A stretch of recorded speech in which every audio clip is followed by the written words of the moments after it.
esse evangelho. Algumas características do evangelho, quem escreveu, tá? Então veja só, o evangelho de João, ele apresenta os acontecimentos na mesma sequência dos demais evangelhos, só porque ele diferencia-se dos demais evangelhos no sentido de estrutura e no sentido do estilo. Então a estrutura do evangelho de João, bem como o seu estilo, são bem diferentes dos demais evangelhos. Por isso que os três primeiros evangelhos, Mateus, Marcos e Lucas, por serem parecidos na questão de estrutura e estilo, são chamados de sinóticos, enquanto que o evangelho de João não se enquadra nessa categoria. Então, quando a gente fala evangelhos sinóticos, a gente está se referindo a Mateus, Marcos e Lucas. Não enquadra-se nessa categoria de sinóticos o evangelho de João, porque a estrutura dele é bem diferente e também o seu estilo. À medida que a gente for caminhando aqui nos slides, vocês vão conseguir enxergar isso, a diferença do evangelho de João para os demais. Olha só, todos os outros evangelhos, Mateus, Marcos e Lucas, têm parábolas, não tem? Sim ou não? O evangelho de João não tem. Só por aí você já vê que é bem diferente, né? Não tem parábolas. O evangelho de João consta nos seus relatos apenas 7 milagres, enquanto que desses 7 milagres, 5 só estão relatados em João. Olha outra diferença aí do evangelho de João para os outros. O evangelho de João, ele se caracteriza pelos grandes discursos, principalmente os de Jesus a respeito de sua pessoa. Um exemplo é o evangelho de João, capítulo 6, onde Jesus fala dele mesmo como sendo o pão que desceu do céu. É um discurso muito extenso, onde Jesus se apresenta a sua pessoa como o alimento para as pessoas, para a humanidade. O evangelho de João tem uma outra característica, que são as entrevistas pessoais. Por exemplo, a entrevista de Jesus com a mulher de Samaria, a entrevista de Jesus com Nicodemos. Então isso é uma característica do evangelho joanino. O evangelho de João é fortemente teológico, onde a ênfase maior está na natureza da pessoa de Jesus. Que o evangelho de João, a gente vai ver daqui a pouquinho, foi escrito no finalzinho do primeiro século, justamente onde começou a surgir alguns grupos que começaram a falar heresias acerca de Jesus. Alguns falavam que Jesus não era uma pessoa de fato, apenas parecia um ser humano, mas não era. Outros já diziam que Jesus era apenas um ser humano, mas não era Deus. Então o evangelho de João foi escrito, bem como as cartas joaninas, epístola primeira, a segunda e a terceira, para fazer essas correções. Então por isso que o conteúdo de João é fortemente teológico, onde a ênfase principal é a pessoa de Jesus, para corrigir as heresias cristológicas que começaram a surgir no final do primeiro século. Vamos ver aqui um pouquinho sobre o autor. João, autor do evangelho. Quem é esse João? A gente viu lá que Marcos também se chama João, não é? O autor do segundo evangelho, que a gente conhece ele mais por Marcos, mas também o nome dele era João, João Marcos. Esse João aqui quem é? Haja vista que existem outros João na Bíblia. É o filho de Zebedeu, certo? Então, quem é o autor do evangelho de João? É o João, filho do Zebedeu. Quem era ele? Ele era um judeu familiarizado com a tradição judaica. Por que tem que colocar isso? Porque existiam judeus naquela época que não tinha nenhuma convivência com as tradições judaicas. Eram judeus que viviam em outros países. Vocês se lembram lá de Atos capítulo 2, com o Pentecoste? Tinham lá judeus de mais ou menos 14 ou 15 nações, que não conheciam bem as tradições judaicas, mas as respeitavam, principalmente as 3 principais festas: a Páscoa, o Pentecoste e a festa das tendas ou das cabanas. Então haviam judeus espalhados no mundo todo. Muitos deles viviam mais a tradição greco-romana do que a própria tradição judaica, e outros viviam misto entre a tradição judaica e a atenção para algumas coisas relacionadas a ela e as suas tradições relacionadas aos países que viviam, mas eram judeus. Esse escritor, que é João, ele era bem familiarizado com a tradição judaica. A gente pode observar isso quando ele começa o seu evangelho, lá no capítulo 1, a partir do versículo 19, até lá pelo versículo 28, falando sobre a expectativa dos judeus quanto à vinda do Messias. Então ele conhecia bem essa expectativa, esse desejo, esse anseio, porque ele era um judeu tradicional. Ele conhecia os sentimentos judaicos para com os samaritanos. Lá no capítulo 4, versículo 9, tem uma observação lá que os judeus não se davam com os samaritanos e vice-versa. Isso aqui eu expliquei para vocês no ano passado, quando a gente falou sobre a divisão do reino de Israel. A gente falou que depois dessa divisão do reino de Israel, o reino do norte foi levado para o cativeiro, depois o reino do sul. Quando o reino do sul voltou, encontrou lá no reino do norte não mais judeus puros, e sim judeus misturados com outros povos. Esses judeus foram conhecidos como samaritanos, por causa da capital do reino do norte, que se chamava Samaria. Quando da reconstrução do templo por Zorobabel, esses judeus ofereceram ajudas, esses samaritanos ofereceram ajudas. Mas Zorobabel e seus liderados não aceitaram, principalmente por causa da religião que não era pura mais, nem a raça que era pura, e outra coisa, a intenção deles também não era boa. Então houve ali uma discórdia entre eles, e a partir daquela data, cerca de 400 e pouco antes de Cristo, nunca mais os samaritanos se deram bem com os judeus. Toda essa história, todo esse imbróglio nacional, João conhecia, porque ele conhecia bem as coisas dos judeus. E a sua atitude exclusivista no culto, né? Os judeus, bem como os samaritanos, tinham as suas exclusividades. Isso ficou bem claro lá no diálogo de Jesus com a mulher de Samaria. A mulher samaritana falou assim: vocês judeus dizem que Deus só aceita adoração em Jerusalém.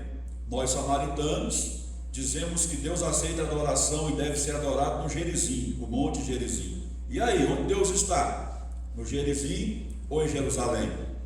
Aí Jesus falou para ela que o que importa é a atitude de adoração, deve ser verdadeira, né? Não importa se é em Jerusalém ou se é em Gerizim.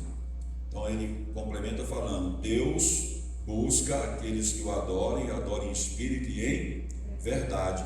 Então esses detalhes estão colocados aqui no Evangelho de João, com relação ao apego das tradições dos judeus, dos samaritanos, a questão do exclusivismo cultico, né? Tudo isso está colocado.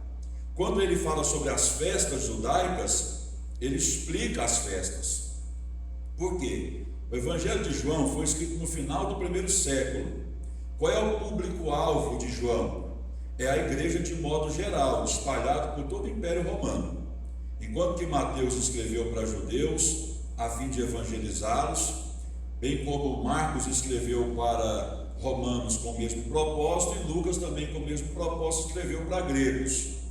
Mas João, quando escreveu o seu Evangelho, ele escreveu para cristãos, que já conheciam o Evangelho, que já serviam a Jesus, mas que precisavam de um maior conteúdo teológico para terem argumentos para defender a fé deles. Então essa foi a intenção de João ao escrever o Evangelho. Então, como ele está escrevendo para cristãos, e muitos deles não conheciam as tradições dos judeus, ele faz questão de explicar, principalmente a questão das festas e das tradições dos judeus. Bom, João, filho de Zebedeu, era um judeu da Palestina. Ele era familiarizado com a terra da Palestina, com Jerusalém e com seus arredores. Esses detalhes a gente pode ver nesses textos colocados aí, ó. João 9, 7, João 11, 18, João 18 e 1. Ele era familiarizado também com as cidades da Galileia. e com as cidades de Samaria. Todas essas terras pertencendo à região ali da Palestina e proximidades. Ele foi testemunho ocular de muitos acontecimentos que descreveu. Por exemplo, lá em João 1:14, ele fala que o Verbo se fez carne, habitou entre nós e vimos a sua glória como a glória do unigênito do Pai. Então, o autor do Evangelho, João, a gente vai ver também daqui a pouco em outros slides, ele fazia parte do círculo íntimo de Jesus. Jesus tinha 12 discípulos, mas desses 12 discípulos ele tinha 3 que sempre estavam com ele, que era João, o escritor desse evangelho, Tiago e Pedro. Então Pedro, Tiago e João fazia parte daqueles que estavam mais próximos de Jesus, fazia parte do ciclo íntimo de Jesus. Então, por causa disso, ele foi testemunha ocular de muita coisa que ele escreveu. Esses 2 versículos aí comprovam isso. O primeiro eu já disse, e o segundo está em João 19:35, que diz: aquele que isto viu, deu testemunho. Ele está falando de si mesmo, né? João falando de si mesmo na terceira pessoa. É como se ele estivesse falando: eu vi isto, por isso eu dou testemunho. Mas era uma característica dos escritores daquela época, por questão até mesmo de demonstração de humildade, colocar a coisa na terceira pessoa. Então, quando ele diz aquele que isto viu, ele está falando sobre si mesmo. Deu testemunho, ele está falando de si mesmo, tá? Então, João andava com Jesus desde o início do ministério público de Jesus. João estava com Jesus.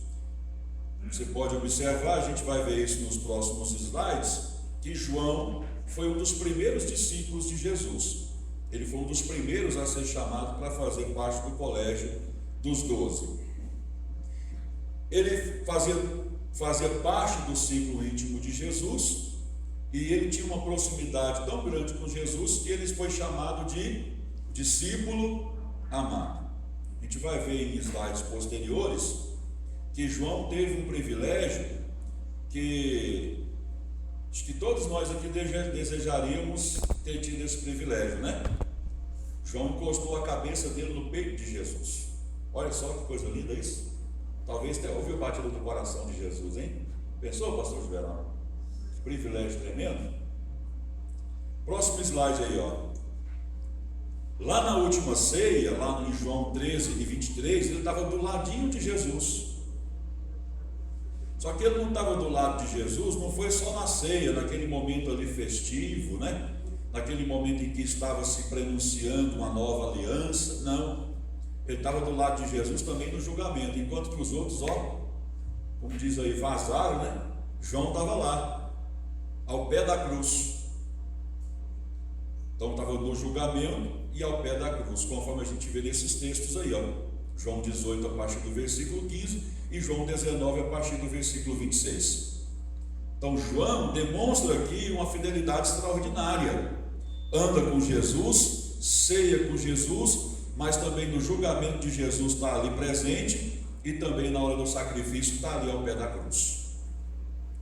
João, ele era um dos filhos de Zebedeu e de Salomé. Então Salomé e Zebedeu eram os pais de João. Provavelmente a tradição fala o seguinte, que Salomé era irmã de Maria, a mãe de Jesus. Então qual que era o parentesco de João com Jesus? Ele era primo de Jesus. Primo primeiro de Jesus. Então a tradição afirma isso, tá? Salomé, esposa de Zebedeu, pais de João. Salomé, irmã de Maria. Então Jesus e João eram primos. A tradição é muito forte em afirmar isso. E tem esses textos aí também que dão essas nuances aí para a gente. Onde é que João nasceu e cresceu? Na Galileia. Ele foi sócio na pescaria, né? Na companhia pesqueira de seu irmão Tiago, André e Pedro na pesca. Então, eles eram 3 que coordenavam a companhia de pesca: João, Tiago, não, 4, né? João, Tiago, André e Pedro. Todos eles passaram a ser discípulos de Jesus, viu? Eles falam que tem Tiago maior e Tiago menor, né? São dois Tiagos, né? Tem 3 Tiagos na Bíblia assim, mais conhecidos. O Tiago, filho de Alfeu, o Tiago, filho de Zebedeu, que é o irmão desse João, e o Tiago, autor da epístola de Tiago, que é o irmão de Jesus. Esses são os mais conhecidos. Então, tem o Tiago de Zebedeu, Tiago de Alfeu e o Tiago, irmão de Jesus. Esse Tiago, o irmão dele, não participou, não? Isso, ele era um dos discípulos. Esse filho do Zebedeu também? O filho de Zebedeu. Bom, João Batista, ele trouxe consigo muitos discípulos. Provavelmente, João, o escritor desse evangelho, foi um dos discípulos de João Batista. Mas, quando Jesus começa o seu ministério, ele recebe a liberação de João Batista para poder seguir Jesus. Conforme esse texto aí, a gente pode tirar essa conclusão. João 1:40. Teria acompanhado Jesus na sua primeira viagem pela Galileia. Assim que Jesus o convida para abandonar a companhia de pesca e o seguir, imediatamente ele aceita e já começa a seguir Jesus. Depois, os seus sócios também deixou a pesca para seguir Jesus. Alguns episódios da vida de Jesus, dos quais João compartilhou. Então vamos lá. Ele esteve com Jesus em Jerusalém durante os primeiros dias do ministério de Jesus na Judéia. Segunda coisa, a entrevista de Jesus com Nicodemos, provavelmente, conforme a tradição nos ensina, foi na casa de João, foi lá na casa de Salomé. Então aquela longa conversa, aquele longo diálogo de Jesus com Nicodemos foi na casa de João. Ele tomou parte mais tarde na missão dos 12, lá em Mateus 10, foi aconselhado por Jesus. João, ele foi chamado de um discípulo amado, e lá nos finais dos seus dias, lá na região de Éfeso, o maior dos seus discursos era sobre o amor de Deus em Cristo Jesus. Então ele foi conhecido como o discípulo amado e o apóstolo do amor, mas não foi assim desde o começo. Ele chegou em Jesus e falou assim: Jesus, me autoriza a orar para que desça fogo do céu e consuma essa raça ruim que está pregando no seu nome sem a sua autorização. Aí Jesus disse: estou te entendendo não, hein? Você está pensando de que eu vim para fazer isso? Não, calma aí, João. E aí Jesus apelidou ele de filho do trovão, Boanerges. O homem era nervoso, tempestivo, né? Estava pronto para meter fogo no céu nas pessoas. Jesus foi trabalhando, amansando o caráter dele, depois virou o apóstolo do amor. Olha que coisa linda isso. Então aqui Jesus aconselhou ele, né? Está aí os textos.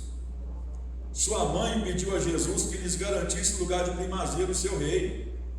Jesus estava lá ensinando sobre o reino e a mentalidade de Salomé, bem como dos seus filhos, né? Tiago e João, era que Jesus ia derrubar Roma e implantar o reino físico aqui na terra. Aí Salomé, peraí, né? Somos parentes, vamos garantir um lugar aqui melhor, né? Chegou lá, Jesus, é o seguinte: reserva aí lugares especiais para os meus filhos. Aí Jesus falou que o maior no reino do céu tem que ser o menor. Olha aí, na última ceia, João ocupou um lugar de privilégio de intimidade junto de Jesus. Que maravilha, hein? A gente já falou sobre isso, né? Ouviu o batimento cardíaco de Jesus. No julgamento, obteve acesso ao tribunal do sumo sacerdote, porque era conhecido dele. João conhecia as coisas do sacerdócio. João conhecia um dos grandes líderes lá, que era Nicodemos. Então ele conseguiu entrar. Enquanto que os outros discípulos correram, e outro, no caso de Pedro, negou que era discípulo de Jesus, João não, João se manteve firme como discípulo de Jesus, entre meio lá aos sacerdotes e líderes do Sinédrio, entrou e assistiu o julgamento de Jesus. Então ele presenciou o julgamento e a morte de Jesus, e depois assumiu os cuidados pela mãe de Jesus. Não sabemos ao certo por que Jesus recomendou a João, seu primo, os cuidados de sua mãe. Jesus tinha outros irmãos, a Bíblia diz que ele tinha vários irmãos e irmãs. Agora não sabemos qual era o grau de intimidade entre João e a família de Jesus, ao ponto de Jesus naquele momento pedir para que João cuidasse da sua mãe. Talvez não fosse nenhum cuidado no sentido de cuidado material, físico, de sobrevivência, mas um cuidado que passasse isso, né? Um cuidado espiritual, um cuidado afetivo. Haja vista que as famílias eram muito próximas, Salomé e Maria, por serem irmãs, e João, por ser sobrinho de Maria. Então João recebeu esse privilégio, né? Naquele momento ali de angústia, de sofrimento de Jesus, Jesus recomenda os cuidados de sua mãe a João. João presenciou o julgamento e a morte de Jesus e assumiu os cuidados pela sua mãe, como eu já disse. Andou com Pedro durante os dias do funeral e foi com ele um dos primeiros a visitar o túmulo de Jesus. As primeiras foram as mulheres, né? Olha que privilégio. Depois, dos discípulos, os primeiros a irem visitar o túmulo vazio, João e Pedro. João viveu por muito tempo depois do começo da era cristã. Então João, ele viveu até lá pelo finalzinho do primeiro século. Ele foi o último apóstolo vivo e foi o único a ter morrido de causas naturais. Todos os outros apóstolos foram martirizados. Um foi amarrado entre 2 cavalos e teve seu corpo rasgado. O outro foi morto numa oliveira. O outro foi crucificado de cabeça para baixo. O outro foi decapitado. O outro foi arrastado por um cavalo nas ruas de Alexandria. Foram mortes cruéis e terríveis.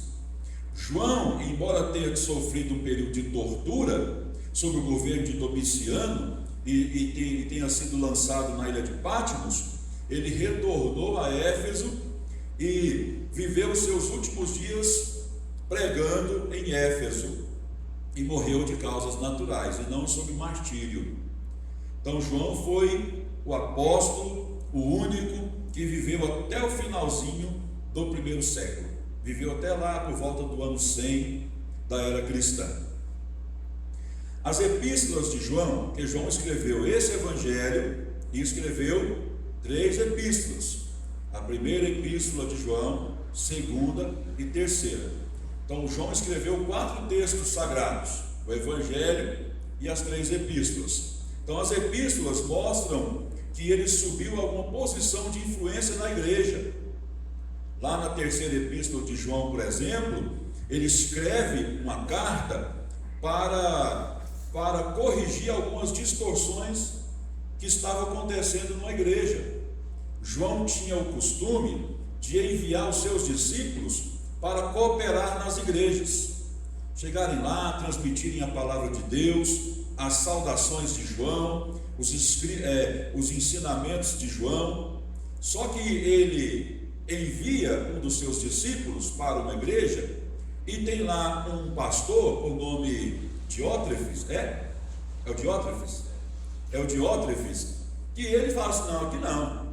Primeiro, João não manda aqui, e segundo, não quer saber de discípulo de João aqui não. Aí João escreve uma carta dizendo para Diótrefes que ele não pode se comportar assim, né? Corrigindo aquela distorção, e elogia ali um presbítero que estava ali ajudando, que era o presbítero Gaio. Então João, por essa terceira epístola, a gente percebe que ele tinha uma influência, um grau de importância muito, muito grande na igreja no final do primeiro século. E As epístolas mostram isso, que ele alcançou essa posição de influência e tornou-se um grande expositor do amor de Deus em Cristo Jesus. Sim. Tá bom. Um instantinho só. A gravação. Falar nisso, os irmãos que queiram assistir às ministrações das terças-feiras, a Gisele mais a irmã Eneida já colocou no YouTube lá, desde os ensinamentos do período interbíblico até a penúltima aula. A última não colocou ainda não, né? Ainda não. Acho que até a penúltima, não foi? Até a penúltima. Que deu problema lá no computador, não estava aceitando transferir. Hoje ele parou de fazer pirraça e já parou de dar birra.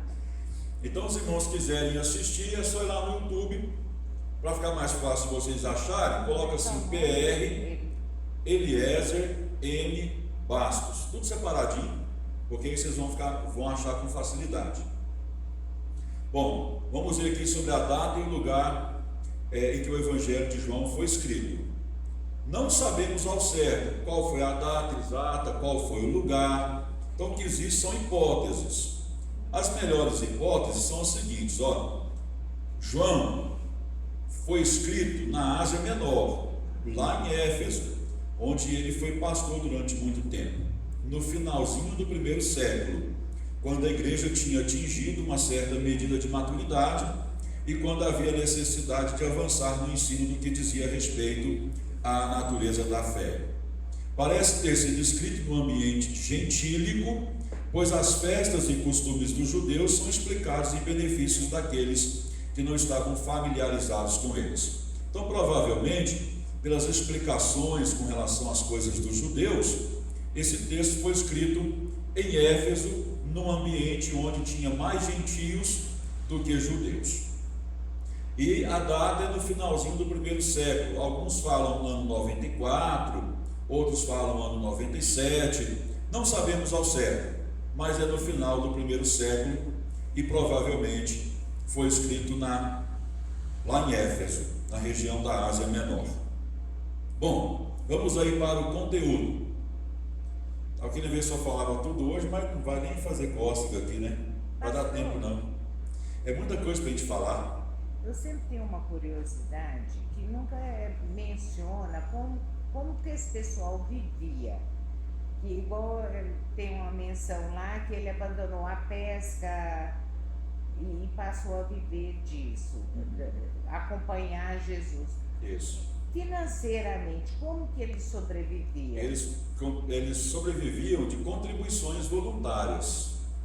A Bíblia fala que Jesus, o ministério de Jesus, quando fala ministério de Jesus, Jesus e os seus discípulos viviam de coletas. E até cita várias mulheres que eram contribuintes, né, desse trabalho, né?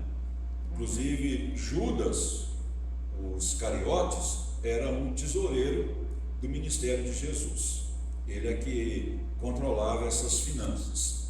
Mas sabemos pelo texto bíblico que o dinheiro era pouquinho, era bem regradinho, porque os discípulos, numa certa oportunidade, chegam e Jesus fala assim: Jesus, é o seguinte, nós deixamos a nossa profissão para seguir o Senhor, e agora? O que vai ser de nós?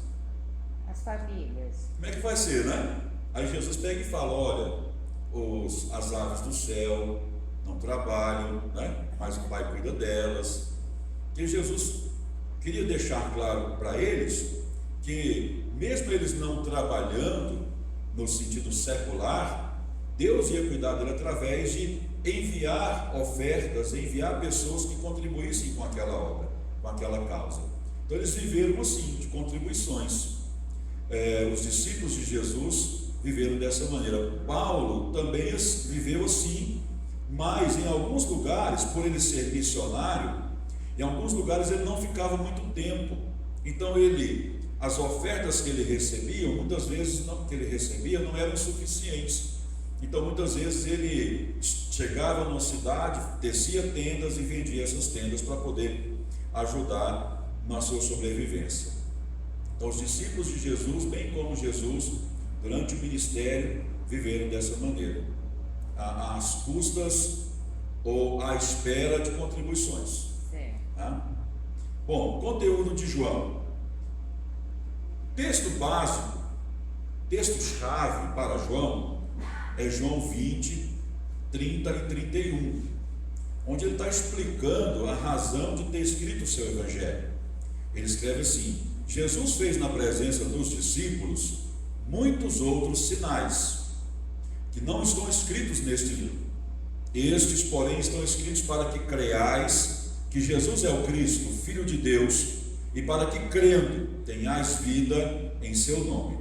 Então tem três palavras aqui que são importantíssimas dentro do que João quer falar acerca do conteúdo do seu evangelho: sinais, creiais e vida. Essas três palavras estão no evangelho de João ligadas umas às outras. Então vejamos, a primeira palavra, sinais. O que João quis dizer quando ele falou isso, né? Jesus fez na presença dos discípulos muitos outros sinais. Aí ele escreve na frente que não estão escritos neste evangelho. Então olha só, sinais é uma indicação quanto à organização do evangelho em volta de um número de milagres, mas chamados sinais aqui devido ao seu significado neste evangelho. Quantos milagres João escreveu no seu evangelho? 7. 5 são exclusivos do seu evangelho.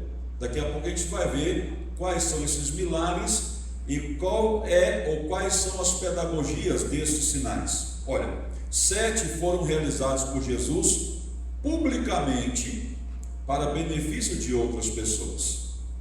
Ilustram diferentes áreas do seu poder e testemunham a doutrina central deste evangelho, a sua divindade. Então, João tem o propósito teológico de provar a divindade de Jesus. Então, os milagres que ele vai relatar no evangelho comprovam isso. Comprovam que Jesus realizou milagres que o ser humano não pode fazer. Realizou obras que vão além da capacidade humana de realizar. Observe no próximo slide. Olha só, mudança da água em vinho. Ele mexeu na qualidade. A qualidade da água é H2O. O vinho tem outras propriedades, dentre as quais a base dela é o suco da uva. Tem algum ser humano que pode transformar água em vinho apenas com o poder da sua palavra? Ele dizer: passe do estado de água e torne-se vinho. Tem que ser o vinho bom. E a gente sabe que o vinho bom, ele tem que ter um tempo de fermentação muito prolongado, porque senão não é considerado um vinho bom. Quanto mais velho é o vinho, melhor ele é. Ali tinha acabado de ser feito e as pessoas estavam tomando um vinho recentemente produzido, mas era o melhor de todos os vinhos já tomados durante a festa. Então João, quando escreve esse milagre, relata esse milagre no seu evangelho, o propósito é esse: mostrar que Jesus pode fazer coisas que o homem não faz. Por que Jesus pode fazer essas coisas? Porque ele é Deus. Lá no evangelho de João capítulo 2, que fala desse milagre, lá fala assim, lá no finalzinho, lá no versículo 10 ou 11, Jesus realizou este milagre para que os discípulos crescem nele. Então os sinais estão associados à crença, à fé, a uma resposta positiva à obra realizada. Tem um vídeo que eu assisti no YouTube de um pastor muito conhecido criticando esse milagre, não sei se vocês já viram, dizendo que foi uma idiotice da parte de Deus fazer um milagre desse, porque esse é um milagre sem sentido, é um milagre desproposital, é um milagre que apenas satisfez o ego humano. Então ele não leu a Bíblia direito, porque a Bíblia diz claramente que Jesus realizou esse milagre para que os discípulos crescem nele. Aqui foi uma demonstração de poder, onde ele altera a qualidade de qualquer coisa que ele quiser alterar. Olha só, a cura do filho de um nobre. O nobre queria que Jesus fosse à casa dele. Jesus foi, só disse uma e o milagre aconteceu. Terceira coisa, a cura de um paralítico. Aquele homem estava lá naquele tanque, à beira daquele tanque, quanto tempo? Quantos anos? 30? É muitos anos, hein? Quase a minha idade, né? Eu tenho 41. Então é muito tempo, né? Muito tempo. Então Jesus chega, pergunta aquele homem se ele quer ficar curado, ele fala que sim. Jesus cura aquele homem que estava há 38 anos sem andar, levanta, pega a sua esteira e vai embora. A gente sabe que uma pessoa que tem um problema de paralisia, mesmo que seja uma paralisia temporária, tem que passar por fisioterapia, para que todo o sistema muscular se fortaleça, para depois ele conseguir andar, não é? Esse homem aqui tinha 38 anos que não andava, apenas com uma palavra, todas as suas musculaturas, nervos, veias voltaram a funcionar com perfeição. Ele saltou entre os pés, estava com a sua esteira no ombro e louvando o Senhor.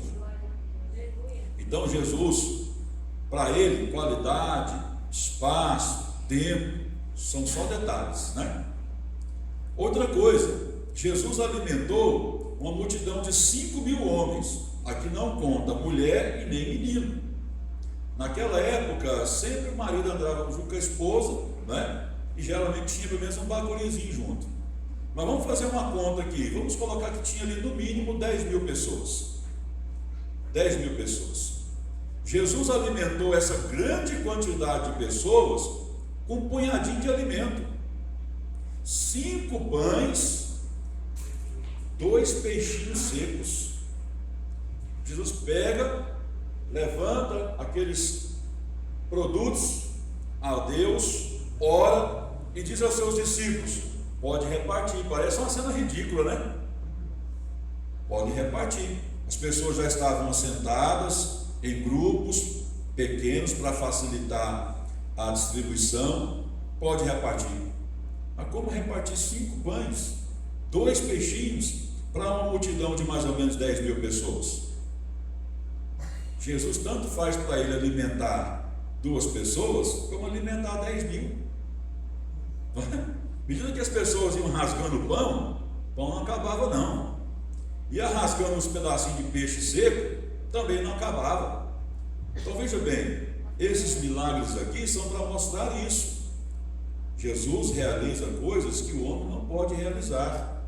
Por quê? Porque ele é homem, Deus, homem. Sim, irmãos.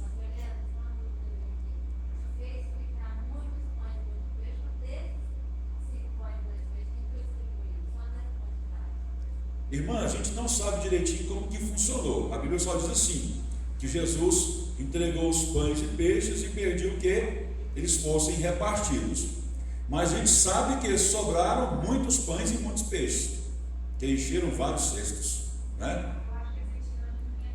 Pois é uma coisa assim que a gente não sabe, mas pela inferência ir cortando e não acabando. Não que colocou os peixes nos cestos e virou uma grande quantidade. A Bíblia não tem essa linguagem, tem essa linguagem do repartir, né?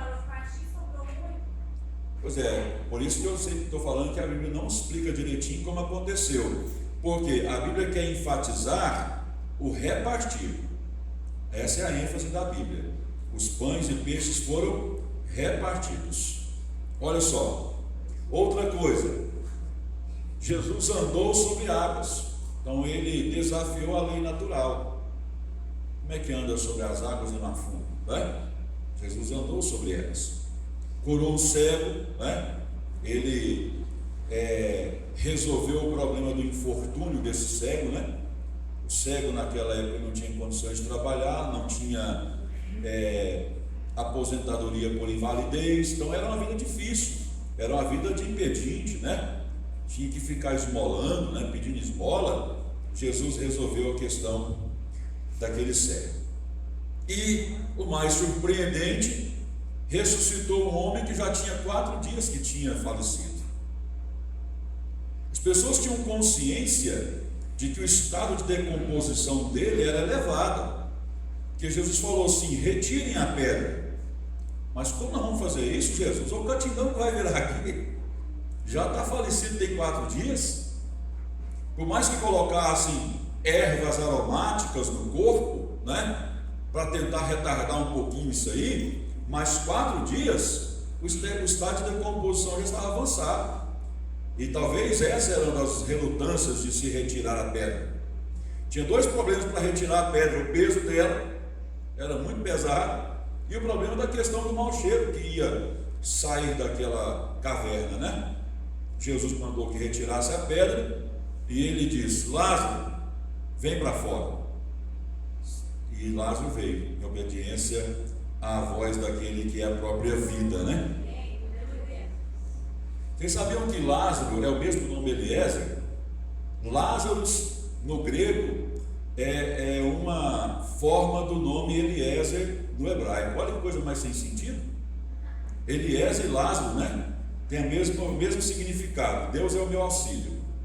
Bom, esses 7 milagres deram-se nas áreas em que o homem é incapaz de efetuar qualquer mudança de leis ou condições que afetem a sua vida.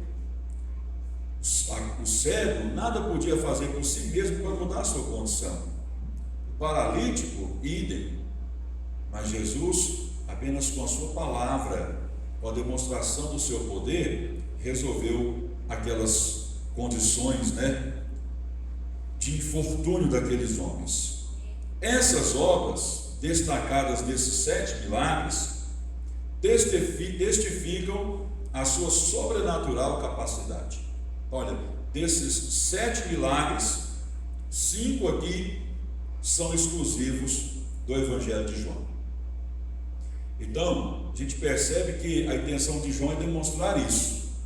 Esses sinais, esses milagres, têm essa intenção: demonstrar a capacidade sobrenatural de Jesus, de entrar em áreas em que o ser humano não consegue realizar por si mesmo. Bom, a primeira palavra então é sinais, e a segunda? Creais. Então esses sinais foram realizados para que houvesse a fé. Então os sinais estão associados à fé. Então creiais é a palavra-chave de João. Ocorre 98 vezes. Algumas vezes se traduz por confiar, né? Está associada à ideia de ter fé. Fé no sentido também de confiar em Deus. Creiais, no Evangelho de João, significa reconhecimento de uma pretensão pessoal, ou a entrega completa do indivíduo a Cristo. Então, creiais, né? Confiar, ter fé, está associado a isso, a entregar a vida a Jesus. Nela se encontra o significado pleno de toda a vida cristã, pois o tempo do verbo usado nessa passagem implica o processo contínuo de fé, envolvendo também progresso, ou seja, eu creio hoje, mas continuo crendo, e essa continuidade da minha crença, da minha fé, faz com que eu alcance maturidade. Isso é visto pela própria experiência de João, que no começo do seu evangelho é dito que ele é o filho do trovão, o Boanerges, o intempestivo, mas lá no final está com o peito encostado no coração de Jesus. Então, os sinais são para que as pessoas creiam, e esse crer está associado à ideia de entregar a sua vida para Jesus. Então João define a fé em Cristo como aquele que o recebe, e Jesus faz parte da vida da pessoa. A pessoa está convencida por sinais, que eram as provas do poder da pessoa de Jesus. Isso faz com que ele avance para uma fé firme. Então ele é convencida pelos sinais, começa a crer, e essa crença o leva à maturidade. E essa maturidade está resumida pela terceira palavra, vida. Olha aí, próximo slide. Na linguagem joanina, vida é a soma total de tudo que é concedido ao crente na salvação. É a mais alta experiência de que a humanidade é capaz. Essa palavra vida lá no grego é zoe. Tem duas palavras para a vida no grego: bios, de onde vem a palavra biologia, que é a vida comum, tanto do ser humano quanto dos animais, a vida natural. E tem zoe, que está relacionada à vida espiritual, a vida que vem de Deus por meio de Cristo. A palavra vida aqui no grego é zoe. João utiliza essa palavra para demonstrar isso. É aquilo que o crente recebe no processo da salvação, aquilo que Jesus disse: tenhais vida e a tenham com abundância. Então, esta vida eterna, conforme Jesus disse, é para que conheçam a Ti, o único verdadeiro Deus, e a Jesus Cristo, aquele que Tu enviaste. Então, a vida, segundo João, abrange uma índole amável, uma nova consciência, uma ação recíproca com ambiente e desenvolvimento constante. Estas três palavras, sinais, fé e vida, fornecem uma organização lógica ao Evangelho. Nos sinais está a revelação de Deus, na fé está a reação que eles estão preparados para produzir, e na vida o resultado que a fé traz. Amém? Bom, na próxima terça-feira aí a gente vai falar um pouquinho sobre as sessões do Evangelho de João, as sessões colocadas aqui nesse esboço. Não vai dar tempo, né? Porque já são 9 horas. A gente começar agora não vai resolver nada, porque vai ter que interromper a aula daqui a pouquinho. Então, para a próxima terça-feira, a gente vai falar sobre as sessões do Evangelho de João. Vamos aprender muita coisa interessante aqui nesse Evangelho. Deixa eu colocar o áudio ali para vocês verem como que é.